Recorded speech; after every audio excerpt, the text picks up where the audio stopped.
Alrighty, so this is the demonstration video for Lab 8. So we're going to start with the first test case, which is the empty list. So let's plug in a 1 here. So it went through successfully, and we got an empty list back. Now let's do the second test case, which is an empty element, just one element. So the list worked, it was sorted, perfect.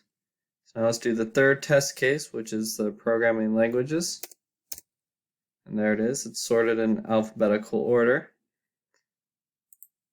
Now let's do the states. And there it is, they're all in alphabetical order in the list. Now let's do the last test case, which is the cities. And there we go, all the cities are in alphabetical order.